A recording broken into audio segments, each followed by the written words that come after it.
আমাদের টিচাররা যদি তাকে শাসন করে থাকে, এটা যদি হেনস্থা করা হয়ে যায়, তাহলে মনে হয় আমাদের বাবা মা যখন আমাকে বকে তাহলে সেটাও আমরা হেনস্থা হিসেবে নিব। ঠিক তোমাকেও বহিষ্কার করতে পারবে, তাহলে সে তোমাকে বলে এখানে কাকে সম্বোধন করতে চাচ্ছে?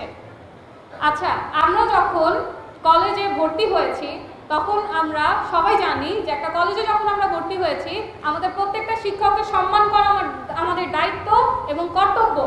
আমাদের অভিভাবকের পরে আমাদের টিচাররা আসে, আমাদের টিচাররা আমাদেরকে শাসন করবে, এটাই স্বাভাবিক। আমরা যদি কোনো ভুল করে থাকি সে আমাদেরকে শাসন করবে, এমন না যে সে সবার সামনে তাকে শাসন করেছে, সে তার ডিপার্টমেন্টে নিয়ে তারপরে তাকে শাসন করেছে। সে যদি আজকে সবার সামনে তাকে শাসন করতো, সবার সামনে তাকে কিছু বলতো, তাহলে আমরা মেনে নিতে পারতাম। এবং যে ভয়েস রেকর্ড দেওয়া হয়েছে সেখানে আশা করি আমাদের টিচার এমন কোনো কথা বলে নাই যাতে তার একদম মনে হবে যে তাকে হেনস্থা করা হয়েছে, তাকে হ্যারাস করা হয়েছে, এমন কোনো কথা টিচাররা বলে নাই, যেহেতু অডিওটা আপনারা সবাই শুনেছেন।